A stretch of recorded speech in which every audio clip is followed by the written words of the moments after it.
देखिए, अब हम गीता का विधिवत अध्ययन शुरू करते हैं। गीता में कितने अध्याय हैं?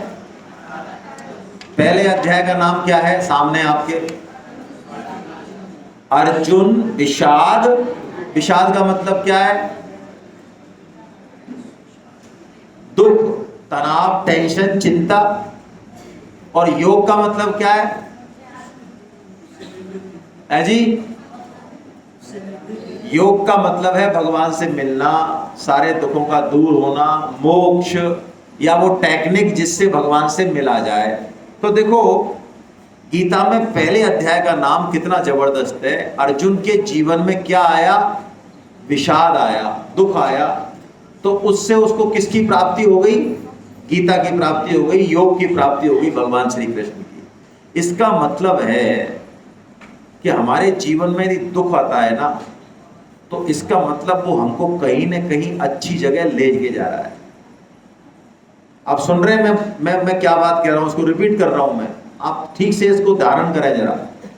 मैं आपसे कह रहा हूं, गीता ये शुरू में बताना चाह रही है कि हमारे जीवन में जो दुख आ रहा है, इसका मतलब वो दुख हमको जीवन में कहीं ऊंचा उठाना यदि हम समझ लें तो।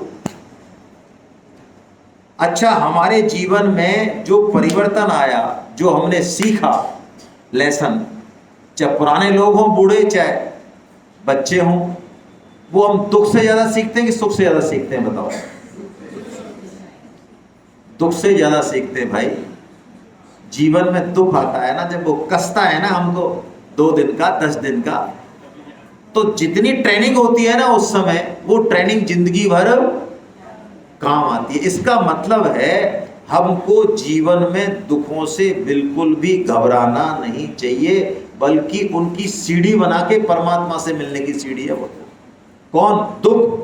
अर्जुन भगवान की बात मानते हैं, इसलिए उनका दुख भी किस में बदल जाता है? योग में बदल जाता है। हमारा दुख भी हमको रुलाता है, सुख में भी हम अंततः हंसते हैं और रोते हैं लास्ट में।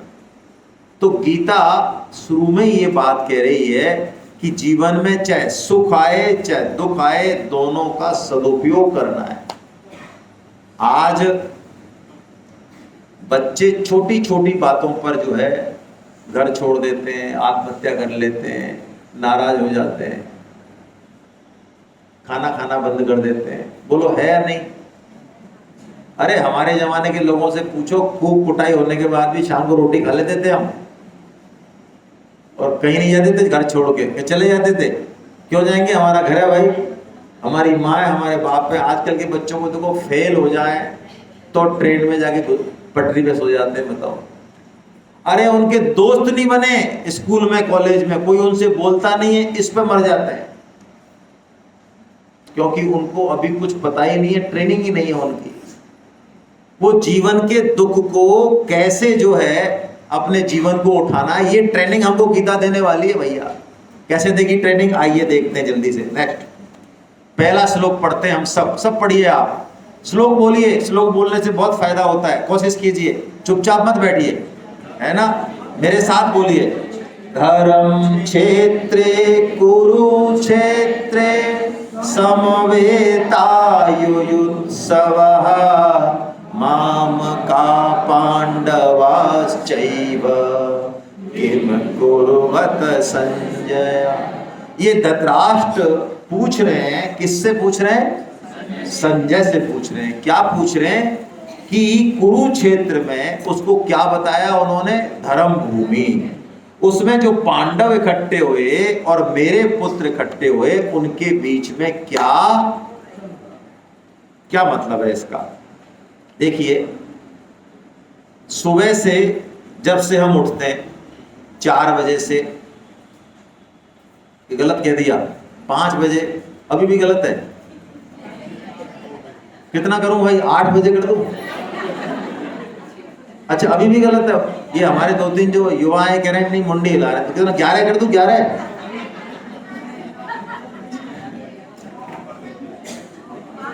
चलो, हमारी माता बहनें तो भाई जल्दी उठती हैं, तो उठने से लेके और सोने तक आप अपने आप को एक बार देखो तसल्ली से, क्या वो जीवन पूरा दिन क्या कुरुक्षेत्र नहीं है? है, इधर दाल है, उधर घी निकालना है, मक्खन निकालना है, उनकी कमीज नहीं मिल रही, उसकी लंगोटी नहीं मिल रही, कोई कहाँ पहुंचाया, कोई बाइक इधर गई, और क्या हो रहा और क्या। 24 घंटे धमा चौकड़ी, धमा चौकड़ी, धमा चौकड़ी, धमा चौकड़ी। क्या ये कुरुक्षेत्र नहीं है? कुरुक्षेत्र में क्या हो रहा है? युद्ध हो रहा है ना। तो युद्ध में युद्ध ही तो कर रहे हैं हम, और क्या कर रहे हैं? सुबह से शाम तक नौकरी भी जा रहे हैं, तो पढ़ाई कर रहा है, कोई युद्ध ही तो है भाई। तो ये जीवन जो युद्ध है, जो कुरुक्षेत्र है, जो हम सबका है कुरुक्षेत्र। कुरुक्षेत्र का मतलब जिसमें हमको कर्म करना है, वही कुरुक्षेत्र है हमारा। हमको घर में कर्म करना है, घर कुरुक्षेत्र हो गया। हमको ऑफिस में कर्म करना, ऑफिस कुरुक्षेत्र हो गया। मैं तो समाज सेवक हूं, तो ठीक है, समाज मेरा कुरुक्षेत्र हो गया। लेकिन उस कुरुक्षेत्र को धर्म क्षेत्र कैसे बनाया जाए, ये हमको गीता बताने वाली है। हम सब अपना कर्तव्य कर्म तो कर रहे हैं, लेकिन उससे हमारे जीवन में आनंद नहीं आ रहा भाई।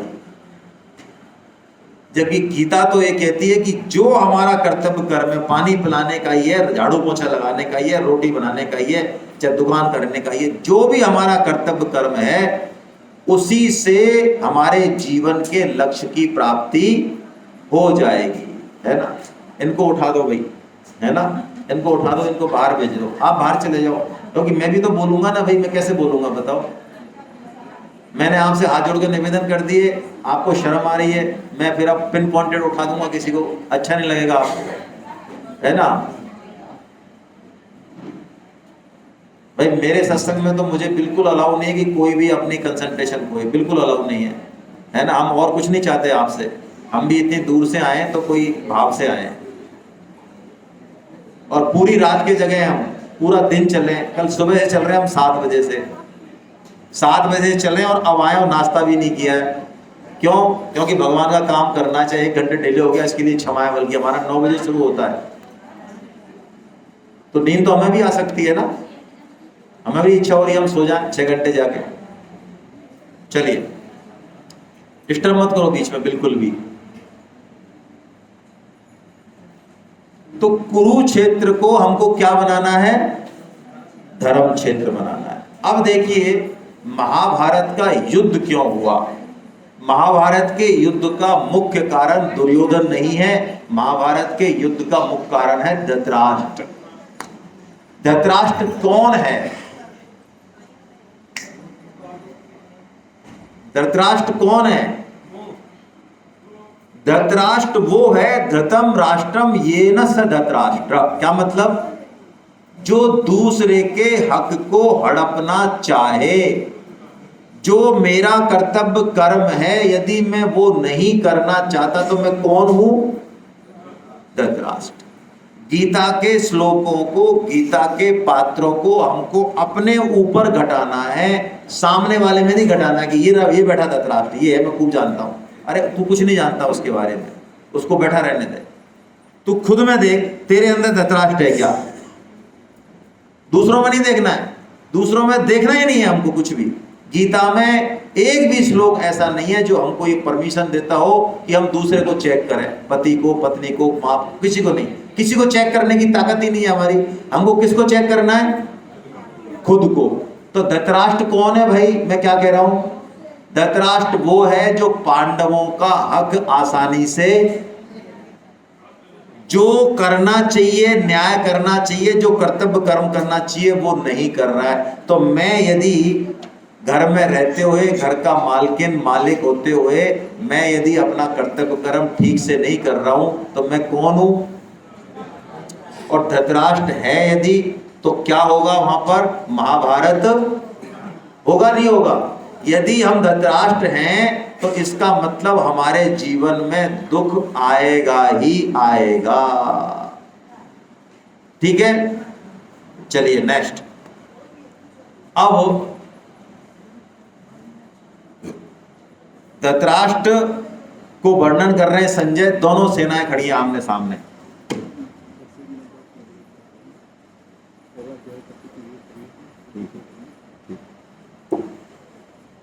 तो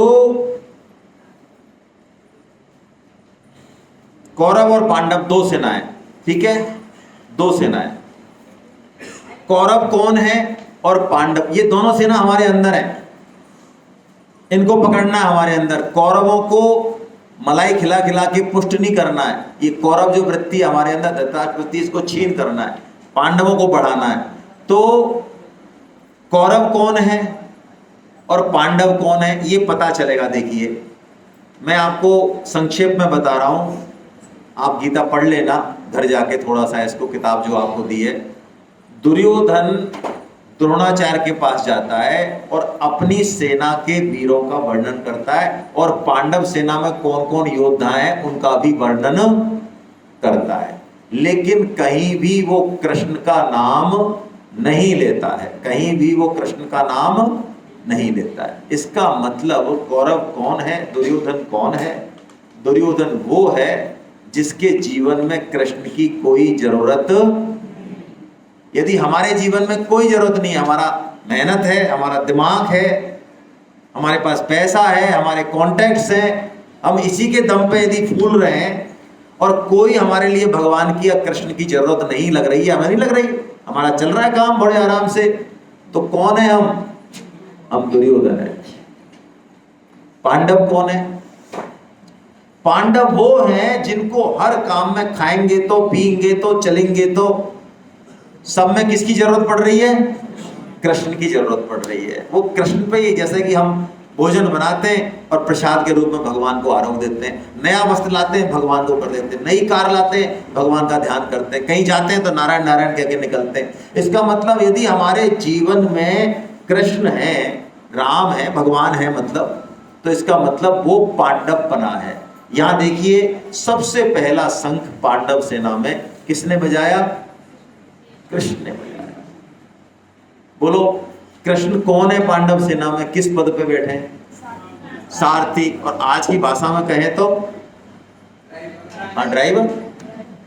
तो बोलो आपके घर में जो है, अभी मान लो यहाँ पे दीप प्रज्वलन की बात आई तो कोई सज्जन कार से आए हो तो ड्राइवर से करवा लें दीप प्रज्वलन। आपके घर में शादी हो, कोई फंक्शन हो तो ड्राइवर को बना दो चीफ गेस्ट, अच्छी बात है। लेकिन पांडव क्या करवा रहे हैं? कृष्ण से ही शंख बजवा रहे हैं। सबसे पहला शंख कृष्ण बजाएंगे। जब तक कृष्ण नहीं बजाएंगे तब तक किसी भी पांडव की हिम्मत नहीं है कि वो शंख, इसका मतलब कृष्ण उनके जीवन में सर्वोच्च है, सर्वोच्च। तो पांडव कौन हुआ? जिसके जीवन में कृष्ण, चाहे वो ड्राइवर के रूप में हो कोई बात नहीं, वो किसी भी रूप में है, कृष्ण किसी भी रूप में आ सकते हैं हमारे जीवन में, लेकिन वो जिस रूप में भी आएंगे वो सर्वोच्च रहेंगे। ये पांडवपना है, ठीक है। अब अर्जुन कृष्ण को आज्ञा देते हैं। क्या आज्ञा देते हैं? कृष्ण को आज्ञा दे रहे हैं, देखो भाई दे रहे हैं क्योंकि वो सारथी हैं। क्या कह रहे हैं कि जरा ले चलो मेरे रथ को, जरा मैं देखूं कि मेरे सामने कौन कौन युद्ध करने आया है। तो ले जाते हैं कृष्ण और कहां खड़ा कर देते हैं रथ को? बीच में। और बीच में भी वहां खड़ा कर देते हैं जहां पर उनको भीष्म और द्रोण दिखाई दे। क्या दिखाई दे? तो जो अर्जुन अभी तक बुरी तरह से ललकार रहे हैं, फड़क रही हैं भुजाएं, जैसे ही वो भीष्म को और द्रोण को देखते हैं वो एकदम से बिल्ली की तरह मिमियाने लगते हैं और कहते हैं कि मैं युद्ध नहीं करूं। क्यों नहीं करूंगा?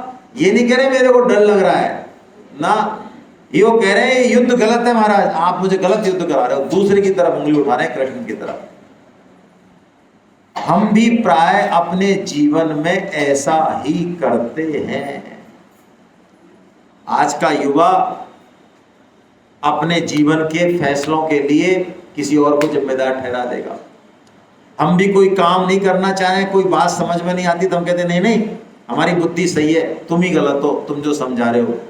यानी अपनी गलती तो हम देखें नहीं और शास्त्र की, भगवान की और सबकी गलती देखें। ये अर्जुन के साथ हो रहा है, जबकि युद्ध कृष्ण नहीं करवा रहे हैं, अर्जुन उनको युद्ध के लिए बुलाने गए हैं। तो इसको मोह कहते हैं, मोह। हम सब मोहित हैं, मोहित हैं तभी तो जीवन में जहां चलना चाहिए वहां नहीं चल रहे हैं और जिधर नहीं चलना चाहिए वहां चल रहे हैं। ये मोहित अवस्था ही है। मोहित अवस्था में हमको अच्छा तो दिखता है बुरा और बुरा दिखता है अच्छा। जानवर गलत चीज नहीं खाता, लेकिन हम लोग गलत चीज खाते हैं कि नहीं खाते हैं, पीते हैं कि नहीं पीते हैं, और उस पर लिखा और हो भले ही चाहे शराब पे लिख रहा है ये आपके फेफड़ों को निपटा देगी, लीवर को निपटा देगी, इससे इतने इतने भले नुकसान होंगे, इसमें ये जहर मिले हुए हैं, और हम कितने पढ़े लिखे हो, हम पढ़ भी लें तब भी हम परवाह करते हैं क्या बोलो उसकी, क्योंकि हमारे दिमाग में एक मताग्रह। अर्जुन भी यही कर रहा है। अर्जुन इस पूरे अध्याय में जो बात कर रहा है वो ये कह रहा है कृष्ण युद्ध नहीं करना चाहिए, क्योंकि इससे हिंसा होगी, इससे स्त्रियां भ्रष्ट हो जाएंगी, इससे सब कुछ हमारा जाति धर्म कुल धर्म नष्ट हो जाएगा। भगवान उसकी सुन रहे हैं, कुछ बोल नहीं रहे हैं पूरे अध्याय में। ये अध्याय बस इतना ही है।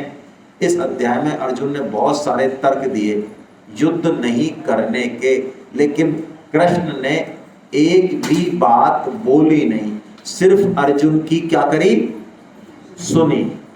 ये बात हमको सीखनी चाहिए इस अध्याय से। हम भी अपने घर में, ऑफिस में, संगठन में सुने ज्यादा। आजकल हमारी माताएं सुनती कम है बच्चों की। बच्चे यदि मान लो ट्रैक से आउट जा रहे हैं तो सुने उनकी, पहले बोले कम, अपनी कैसेट तो कम बजाएं उपदेशों की, पहले ये पूछे कि समस्या कहाँ है।